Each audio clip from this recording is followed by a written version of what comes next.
중세교회사 개관에 들어가면서 제가 판서로 먼저 전체 대책 내용과 함께 제가 먼저 하도록 하겠습니다. 우리가 초대교회사 에 4개의 기둥이 있다라는 것을 했습니다. 중세교회사도 이런 어떤 맥을 잡아야 한다. 그 다음에 종교개혁사도 이런 맥이 있습니다. 그 다음에 근대교회사도 이러한 맥이 있습니다. 이제 이 맥을 잡지 못하면 책 서술이 안 됩니다. 그래서 초대교회사에서 4개의 기둥은 처음에는 로마 제국이었고, 두 번째는 핍박이었고, 세 번째는 교부들이었고, 네 번째가 이단에 관한 내용이었습니다.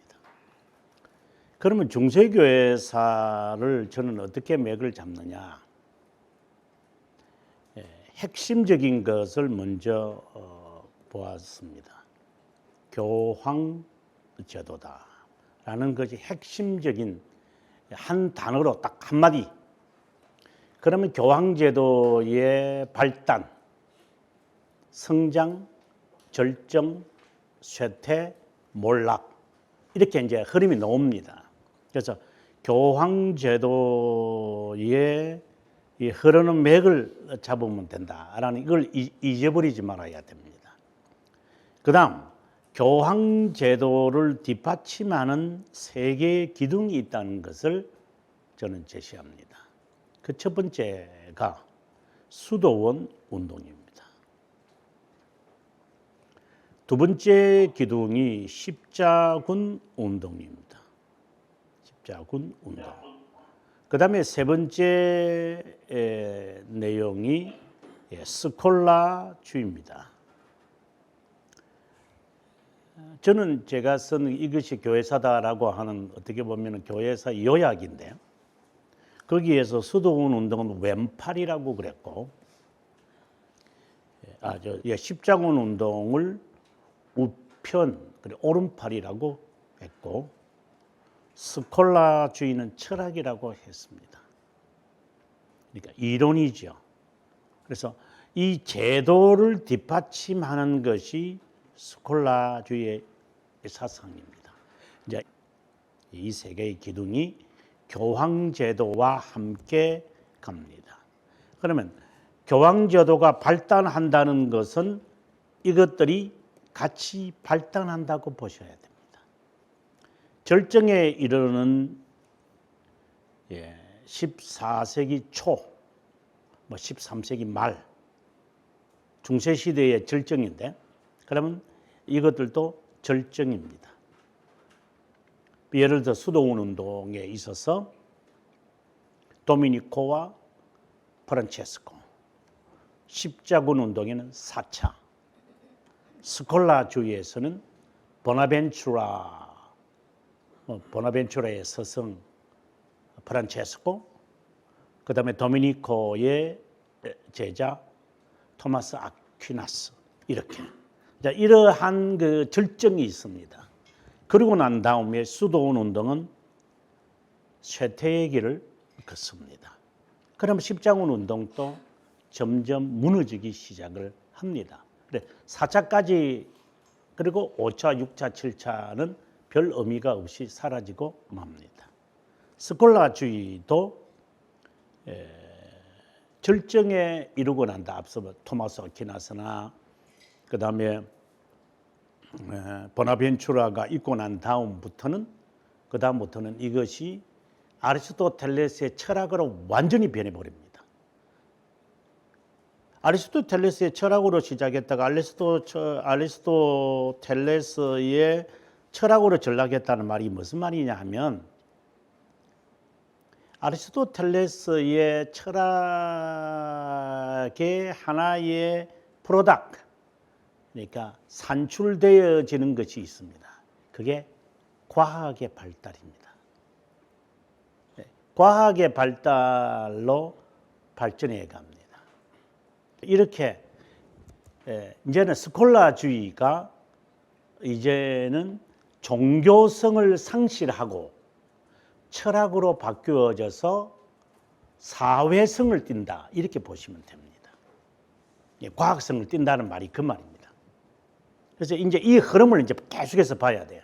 거기에서 놓치지 말아야 할 단어는 교황제도라고 하는 이 제도를 고수하기 위해서 이 세 기둥이 든든히 붙이고 사라지는 것, 이렇게 정리가 되면 되겠습니다. 그다음에 종교개혁 역사, 이것은 지금 이야기해 본들 다 기억이 안 될 거니 그냥 넘어가도록 하겠습니다. 자, 이 대한 이야기를 제가 이제부터 제 책을 통해서 하나씩 밝히도록 하겠습니다. 이 내용은 그냥 제가 그냥 읽어 보시고요. 중세라고 하는 단어, 우리가 이게 이제 상식인데, 어떤 사람들은 middle age, 어떤 사람은 medieval age라는 이 단어, 두 단어로 씁니다. 이 영어로 middle이라는 말은 이제 르네상스와 고대 사이에 있는 시대다, 그래 끼어 있다라고 하는 의미에서 middle이라는 것인데, 그런데 medieval이라고 하는 말의 의미는 무엇인가? medieval 같은 말이거든요. middle, medieval, 둘로 나누어 버린다, 이제 이 개념이니까 어떤 단어를 쓰든지 그는 별로 어려움이 없습니다. 어떤 사람은 초대교회에 일하면은 early church history 이렇게 하고, 어떤 사람은 ancient church history 이렇게도 합니다. 어느 걸 쓰든지 간에 상관없죠. 그것과 같다고 보시면 됩니다. 이 천년의 시대를 이끌어 간다. 그럼 천년이라는 말이 어디서 나오느냐 하면,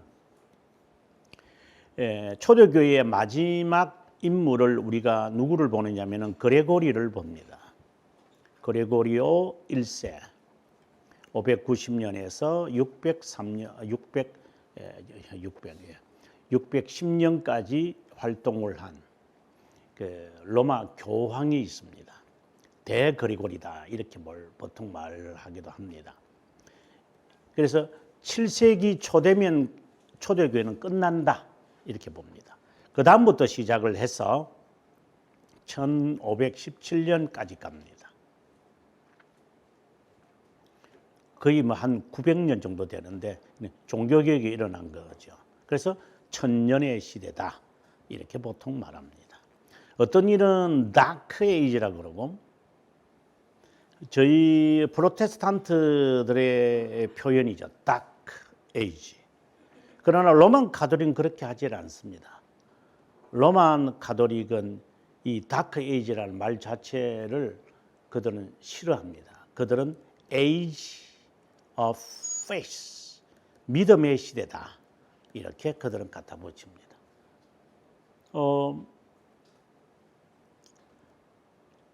저희들은 이 종교개혁을 가리켜서 리포메이션 이러라고 하지만, 이러라는 것은 이거죠.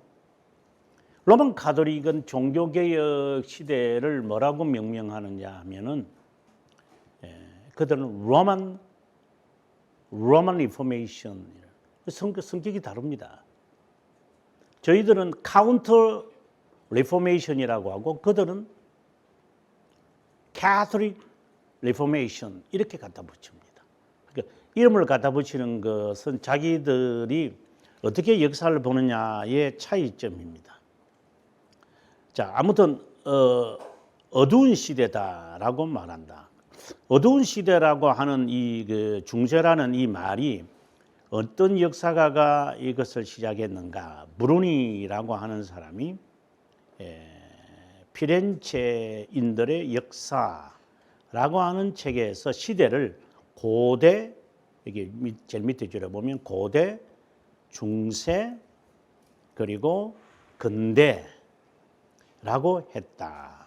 여기서 중세라는 단어가 근대와, 그러니까 이 사람이 말하는 근대라는 것은 르네상스 시대부터 시작하는 겁니다.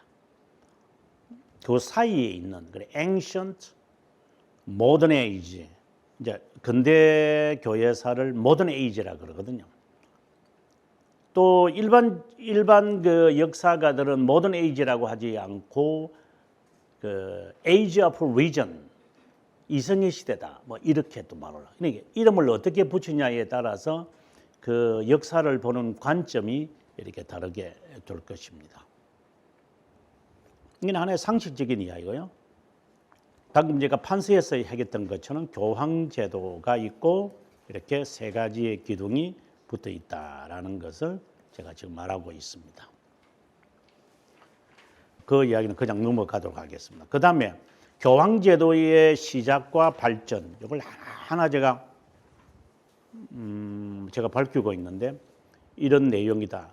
이 볼 때의 정치적인 측면은 어떻게 발전했고, 교회적인 측면은 어떻게 발전하고, 신학 논쟁은 어떻게 발전했다. 그 이야기를 이제 도표에서 제가 이렇게 하나하나 밝힙니다. 그래서 이게 보시면 이런 항목들이 이제 이게 주요 항목이구나. 이슬람, 그 다음에 기독교 전파, 성상 파괴 논쟁, 세미 펠라기우스주의, 이런 용어들이 주요한 용어들이구나. 그 다음에 창부정치, 노르만의 대이동, 수도원주의, 동수교회 분열, 성찬론, 예정론, 십자군운동, 수도원주의의 몰락과 함께 성직 수인권 논쟁이라고 하는 단어, 스콜라주의, 종교회의운동, 아비뇽 뉴스, 르네상스, 이런 용어들, 그 대분열, 이런 용어들이 핵심, 그 중세교회사를 연구할 때는 이 개념들을 설정해야 돼요. 네. 그래서 이런 이제 그 용어들에서 중세교회를 이해하는 하나의 척도가 되는 것이죠. 중세교회사의 절정에 이르면 교황권 논쟁이라는 것이 나온다. 이거 설명을 아무리 해도 잘 이해가 안 될 수도 있겠지만, 아무튼 교황권 논쟁의 그 절정은 13세기 말 14세기 초 이렇게 되어지는데, 그때의 교황권 논쟁의 불거지게 되어집니다. 물론 그 전부터 시작합니다. 이건 절정입니다. 이게 무슨 말이냐면은 교회가 국가를 지배하겠다라고 하는 그것이 이제 노골적으로 등장을 합니다. 이는 교회냐, 우리가 그 사군 11장 우리가 공부하면서 제가 이걸 밝혔습니다만은, 교회냐 정치냐, 정교 분리냐 정교 유착이냐, 이런 말이거든요. 정교 유착이냐 정교 분리냐, 이것은 프리처치다, 이런 제가 이야기를 했잖아요. 그래서 이러한 것에서 교회가 정치를 지배할 거냐 아니면 정치가 교회를 지배할 거냐가 중세 천년의 가장 뜨거운 감자였다, 이렇게 보시면 됩니다. 왜 이런 일이 생기게 되었을까? 앞 시간에서 제가 사군 11장에서 설명을 하면서 잠깐 암시를 드렸는데, 교회는 교회의 순전한 모습이 있어요. 그러니까 성도들의 기강을 잡는 거죠. 도덕성을 이제 보존해야 되니까. 근데 그것을 상실해요. 근데 국가에서 바라볼 때는 그게 정말 좋은 거잖아요. 말 안 듣는 사람은 딱 제쳐버리는 그 자리를 국가가 들어오기 시작하는 거죠. 명목은 뭐냐? 이단을 제거하기 위한 것이다 라는 것 안에 들어가서 세속 권력이 교회가 해야 할 일을 쫓아내고 나자 그 자리를 차지해서 이제 들어가고 난 다음에는 이제는 로마 가톨릭 자체를 교회, 그러니까 정치의 놀이개로 지금 삼아버리겠다는 거잖아요. 이제 이 이야기가 천년을 이제 형성되어 간다 하는 그 이야기가 교황권 논쟁이라는 겁니다. 그러면 교황제도라는 게 뭐냐? 이 설명을 제가 이제 합니다. 교황제도라는 것은 영어 이번은 페퍼시라고 그럽니다. 뭐 해석은 다르게 하겠죠. 교황권, 뭐 교황 정치 이렇게 이야기할 수도 있습니다.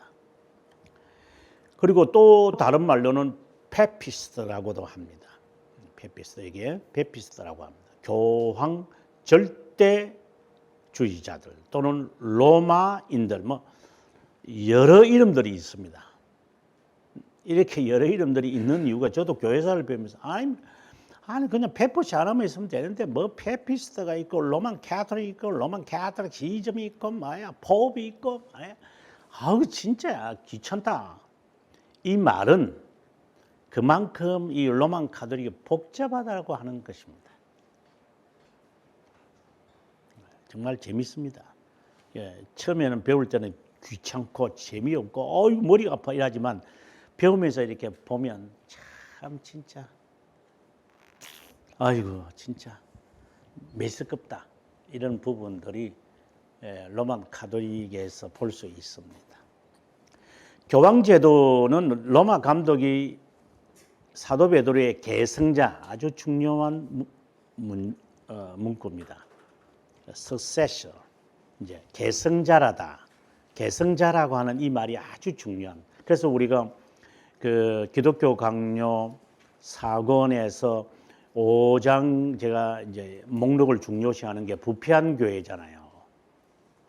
그리고 6장에 가서 지상권 이야기를 하잖아요. 7장에 가서 교황 제도를 이야기해요. 이렇게 설명하는 이유가 다 있어요, 칼빈이. 교회가 부패하니까 본래의 모습이 사라지니까 지상권이 등장을. 그리고 지상권이 등장을 하면서 1인 독재죠. 이게 베드로를 이제 지켜 세우는 거잖아요. 그래놓고 교황 제도라고 하는 아주 특이한 이상 괴물, 이러한 괴물을 하나 만들어내요. 그 괴물을 만든 게 바로 교황 제도라고 하는 것이다. 다른 말로는 Petrine Theory라고 하는 베드로의 이론이다. 사법권을 행사하는 거다. 우리가 지금 사법권을 계속해서 우리가 사권 11장에서 우리가 사법권 지금 보고 있잖아요. 이 사법권을 영적 사법권을 해야지 세속적 사법권 하면 안 된다. 이 말을 지금 페피스트 칼빈이 굉장히 지금 강조하고 있는데 페피스트 이것을 요 사법권을 이용하는 거예요. 교황 제도가. 이 이론은 1439년 피렌체 종교회의에서 확언되어 1870년 1차 바티칸 종교회의에서 정의를 내리고 64년 2차 바티칸 회의에서 승인했다. 이거 보면 상당히 흥미있습니다. 1439년에 이까지 오려면 한 450년이 지납니다. 그리고 난 다음에 이렇게 갑니다. 그러면은 550년 동안 이들이 눈치를 봅니다. 가만히 보고 있다가 로마 감독을 이제 최고의 지도자로 만드는 작업을 이들은 500년을 기다린다고 보셔야 됩니다. 집요합니다. 집요하게. 이제 틈만 있으면은 이걸 계속해서 퍼즐을 만들어 가기 시작합니다. 저는 이런 모습을 한국 정치에서 잘 보고 있습니다. 저는 눈에 보입니다. 저것들이 퍼즐을 블럭을 만들기 시작하는구나. 뭔가를 만들기 위해서. 역사가의 눈에는 보입니다. 그게 포석을 지금 깔고 있습니다. 하나하나씩. 그래서 그것이 딱 만들어지면 왜 갑자기 이래 됐죠 우리가? 지금 상당히 만들어지고 있습니다. 한국 사회가. 아무튼 그러한 것을 500년 동안 계속 내려갑니다. 아주 흥미있는 일들을 역사에서 하도 제가 많이 보기 때문에 이 말을 제가 하는 겁니다. 어떤 이들은 종교개혁이 로만 카톨릭에서 나왔다. 그래서 구교라고 그러고 이거는 종교개혁은 신교라고 합니다. 그래서 제가 개신교라고 하는 말 좀 쓰지 마라 제발. 이게 방송하는 애들이 여기 이제 훌륭한 기자들도 있지만 기레기들이 만들어내는 단어들이잖아요. 그래서 개딸이라는 단어도 이 기자들이 만들어내는 단어들이잖아요. 이놈들이 만들어서 비난하고 싶어서 신교라는 단어를 우리가 쓰다 보니까 앞에다 개자 갖다 붙여가지고 개신 이렇게 해버린 거예요. 또 이거는 또 가만히 놔놔요. 정말 순수한 프로테스탄트라고 하는 단어를 써야 한다. 프로테스탄트. 우리는 로만 카톨릭과는 상관이 없다. 제가 이게 도표를 그릴 때라 초대교회가 이렇게 왔다가 다 끝나고 이탈해 버렸다. 이게 로만 카톨릭이고 점으로 형성을 하다가 그는 종교개혁이다. 이 점으로 형성되어 있다. 로만 카톨릭은 이쪽으로 가버린 것이고 우리는 이 점들을 징검다리를 이용을 해서 이렇게 뛰어가서 본래의 모습으로 아드폰테스트를 찾는 것이다. 이게 프로테스탄트다. 저는 이렇게 역사를 보고 방금 이야기한 것들은 이렇게 쭉 가다가 그들이 이렇게 하겠죠. 쭉 이렇게 가다가 로만 카톨릭은 계속해서 가고 우리가 여기서 이탈했다. 이렇게 말을 합니다. 이게 역사를 보는 관입니다. 그런데 이렇게 보면 안 되죠. 이렇게 보면 안 되죠. 이렇게 봐야죠. 자, 계속해서 봅니다. 초대교회와 종교개혁 시대 사이에 중세교회사만 있었다고 여길 수 있을 것이다. 저는 이제 이것을 저는 말하고 싶은 거죠. 아까 점으로 형성되어 있었잖아요. 그 점으로 형성되어 있는 사람들, 이것을 찾아야 한다. 우리의 뿌리이기 때문에. 제가 이번에 어느 종교개혁 기념을 하면서 우리나라에서 가장 최초로 세워진 교회에 가서 제가 강의를 이제 하게 되겠지만 이번에 가서 하는 강의가 상당히 흥미있어요. 제가 오기 전에는 루터란 대표의 역사 신학자가 와가지고 루터 종교개혁을 설명을 하고, 두 번째는 제가 와서 이제 개혁 신앙, 개혁파 어쨌든 종교개혁을 제가 설명을 하고, 그래서 제 다음에 누가 올란가 이렇게 봤더니만 역시 구세근 교수를 데리고 오는 것 같아요. 무슨 말이냐? 그 이후에는 좀 미안하지만 그 이후에 만들어진 교파들은 역사가 없잖아요. 18세기에 만들어지고 19세기에 만들어진 교파들이 무슨 뿌리가 있어요. 그래서 제가 이게 행사를 보면서 내가 가서 하는 말은 여기에 이 사람들을 소개하는 것밖에 없겠다. 이런 진짜 개혁파, 종교개혁에 대한 이야기는 분명히 내가 말해줘야 되겠다 하는 생각을 그 프로그램을 보면서 제가 느꼈습니다만은 저는 여기에 관심이 있습니다. 그 다음에 넘어갔다. 무명의 개혁자들이라 하는 이 말. 그래서 자세한 설명은 하지 않지만 이 책 한 권으로 다 해결할 수 있을 것이다 라고 저는 봅니다. 이게 우리나라 말로 번역되어 있는데요. 저는 추천합니다. 그럼 꼭 이 책이 우리나라 말로는 아마 이게 지금 절판된 걸로 알고 있는데, 순례하는 교회 이렇게 보죠. 필그림 처치인데 여기에 중세 천년 동안에 있었던 교회 핍박받는, 한마디 핍박받는 교회예요. 이 내용의 역사가 이 안에 다 있습니다. 초대교회부터 시작을 해서 종교개혁 시대까지 핍박의 이야기를 순교사와 순교 역사 뭐 이렇게 책을 제가 지난 학기 때 한번 소개했다면 중세 시대에 특별히 이제 핍박받는 사람들의 이야기를 알려면 이 책을 저는 추천합니다. 아마 우리나라 말로 번역되어 있을 겁니다. 거기에 보면은 이 사람들의 이름들이 프랑스의 왈도파, 그 다음에 영국의 롤라드, 동방교회의 복음이 이렇게 다 이제 이단들이죠. 이 사람들은요. 이 사람들은 이단이고 이 사람들은 이단들이 아닙니다.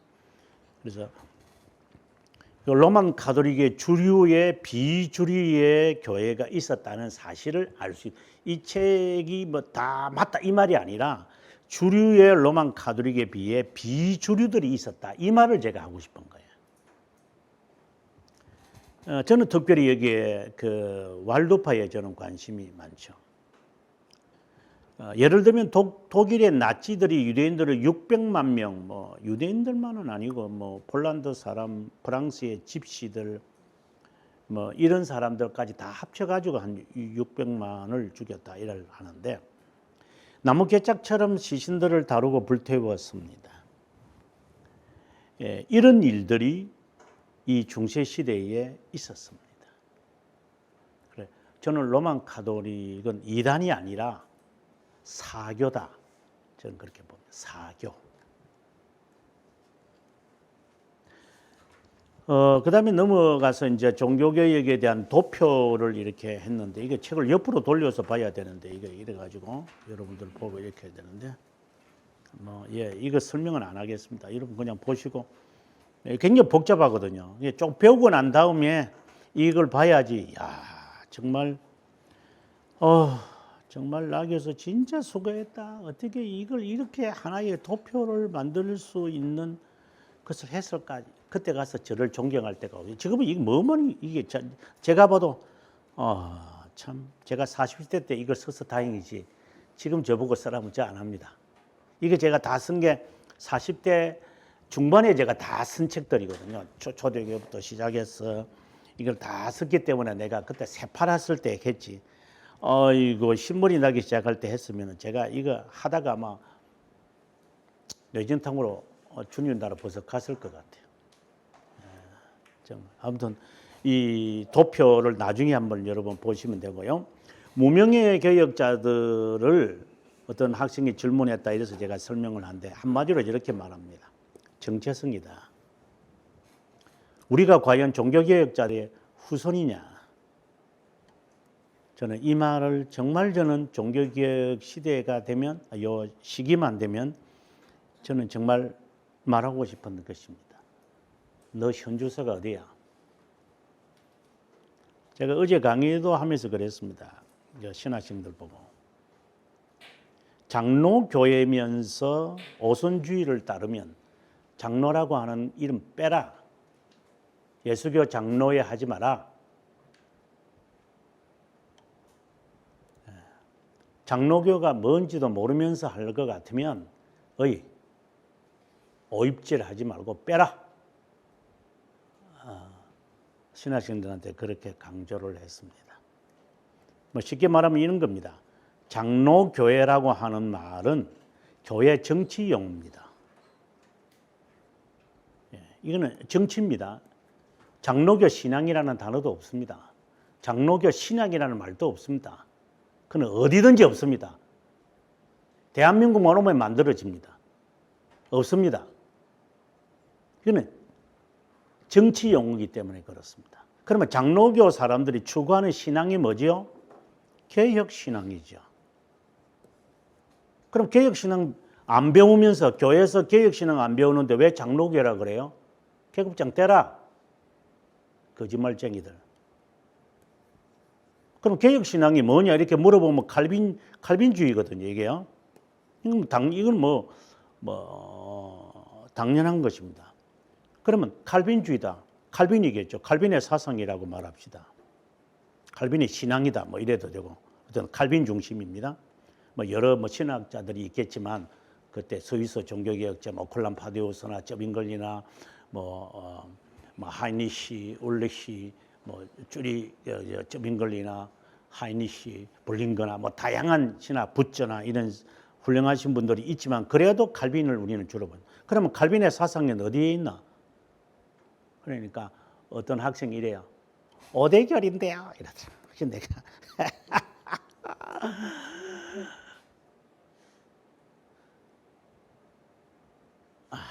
한숨 쉬고 난 다음에 맞기도 하고 틀리기도 하다네 그랬어요. 칼빈의 오대결이 이렇게 말을 해서 그래. 그도 기특하다는 그랬어요. 이렇게 말한들 정도는 내가 칼빈의 사상은 오대교리가 아니라 포함되겠지만 기독교 강요에서 답을 찾는 거다. 기독교 강요다. 여기서 답을 찾는 거다. 기독교 강요에서 칼빈의 사상을 찾아내야 한다. 이 말을 제가 한 겁니다. 근데 기독교 강요 이거 다 해석이 안 되거든요. 우리가. 그래서 어떻게 해요?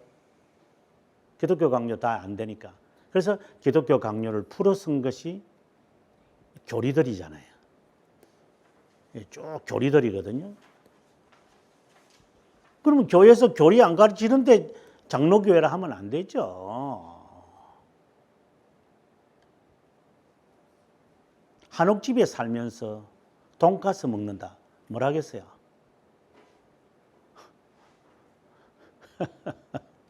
소파에 앉아가지고 그 한식 먹는다고 해보십시오. 그게 말이 그것이 맞다면 저는 잘 이해가 안 돼요.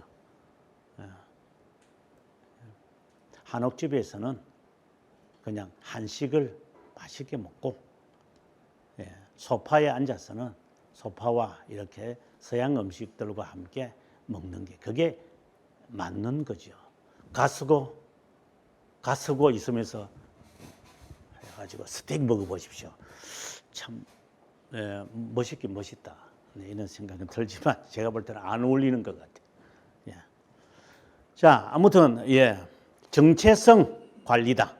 그걸 위해서는 이 무명의 개혁자들을 파괴해야 한다. 이 말을 제가 하고 싶었습니다. 이는 우리의 징검다리이기 때문에 그렇습니다. 그래야 초대교회의 신앙의 선배들에게 갈 수 있습니다. 그다음 초대교회에서는 우리가 이단들에 대한 이야기를 하는데 이단들에 관하여서는 인퀴지션 종교재판 이것을 이제 7장 사항인데 우리가 우리 책 그것에 통해서 이제 공부를 하게 될 것이다. 그 다음에 이제 마지막으로 주제가 이 대이동입니다. 초대교회 때는 게르만의 대이동이 이 초대교회를 새 판을 짜게 만든다면 중세시대에는 노르만의 대이동이 이 세상을 새 판 짜게 만듭니다. 그래서 노르만의 대이동이라고 하는 이 역사적 인베이전이라 침략이죠. 쉽게 말하면 대이동이라는 말은 우리말이고 이 침략이죠. 노르만들의 바이킹들의 침략. 이 침략의 이 역사는 기독교를 바꿔버려요. 그래서 우리가 이 역사를 봐야 돼요. 그 다음 또 하나 이슬람. 지금도 이슬람의 세력은 아주 대단하지만 이슬람의 그 침략이죠. 이슬람이 아니고 모슬렘이죠. 사람은 모슬렘이고 종교 이름은 이슬람이니까 모슬렘들이 북아프리카를 장악을 하고 스페인을 장악을 하여 유럽으로 진격해 올 때 그걸 막아내는 작업이 중세의 시작입니다. 이건 아주 역사 보는 데에서 중요한 이야기를 제가 지금 하는데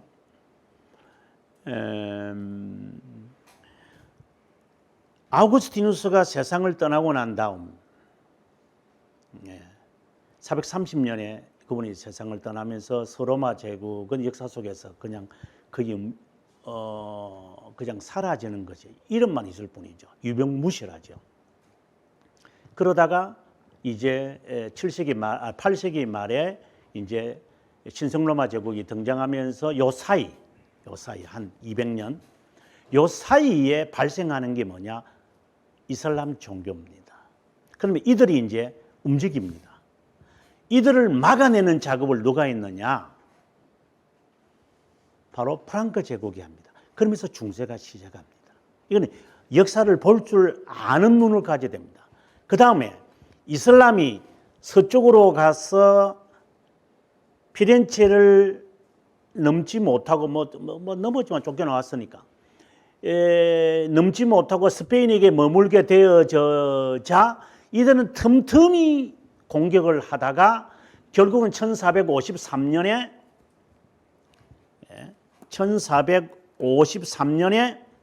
오스만 투르크, 우리가 터키를 갖다가 튀르키예 발음도 잘 안 되더만 그냥 터키를 하면 될 텐데 그 뭘 자꾸만 튀르키 이래서 튀르키예 오스만 튀르키예가 공격을 해서 이 콘스탄티노폴리스가 몰락하는 거잖아요. 그러면 중세는 끝나는 겁니다. 이 역사의 관점을 아시겠습니까? 모슬렘들이 서쪽으로 가고자 했을 때가 743년입니다. 여기서 딱 중단해 버립니다. 스페인을 못 넘어가고 그걸 이들은 계속해서 넘봅니다. 그러나 이게 안 됩니다. 이게 그러다가 동쪽으로 치고 갑니다. 콘스탄티노폴리스죠. 그게 1453년에 이것이 무너지자 완전히 역사는 새 판을 짜버리는 겁니다. 그러면 종교개혁 시대가 돼버려요. 이 상당히 흥미있는 이야기입니다. 그래서 제가 이런 말을 합니다. 기독교를 핍박해가지고 기독교인을 핍박해가지고 명맥을 유지하는 나라는 지금의 인류의 역사에서 없습니다. 기독교인들을 추방시키고 핍박을 해가지고 역사에 잔존하는 나라가 없다 이 말입니다. 저는 이거는 확실하게 증명할 수 있어요. 최근에 와서 기독교인들이 어느 나라에서 추방을 많이 당했습니까? 이걸 한번 보십시오. 이제 이건 우리 시대니까 21세기니까 그 나라가 지금 어느 상태로 지금 가고 있는지를 여러분들은 우리의 생애에서 우리는 볼 수 있을 겁니다. 저는 이거는 기독교인들을 옹호하고 이렇게 하려는 게 아니라 이거는 역사의 이야기를 지금 하는 겁니다. 국가 이름은 있을 거예요. 그러나 나라는 망합니다. 하나 더 이야기한다면은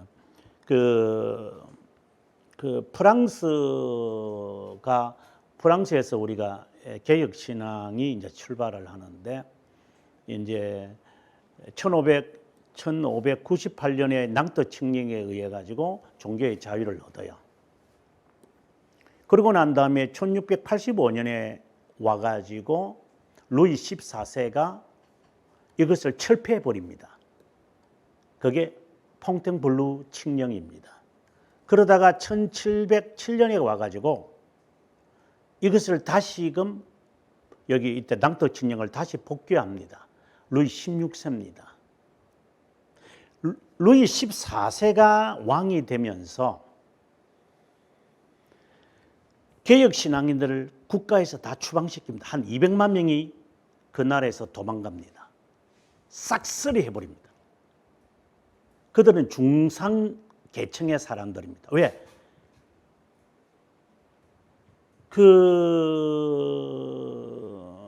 공직을 맡을 수가 없어요. 그들은 안 주니까. 그러니까 이 사람들은 공직에는 가가지고 월급쟁이가 안 되잖아요.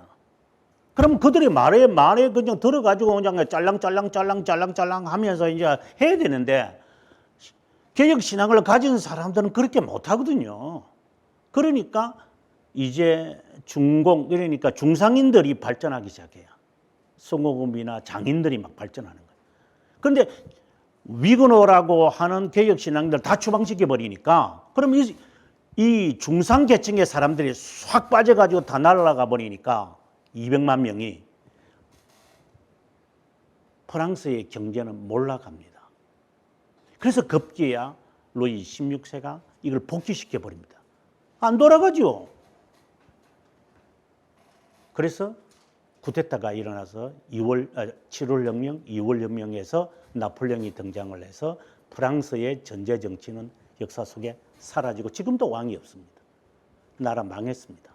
물론 뭐 역사가들은 민주 정치도 했으니까 좋지 뭐 그렇게 하지만 제가 말해 왕권 정치는 사라집니다.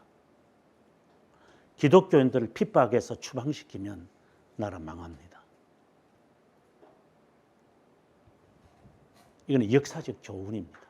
지금 최근에 지금 아직 안 이루어지니까 제가 나라를 말을 못하지만 그 나라에서 많은 선교사님들 저도 강야를 가지 못하고 있지만 기독교인들 다 추방시켰습니다. 지금 경제적으로 정치적으로 어떤 입장이 있는지 보시면 알 겁니다.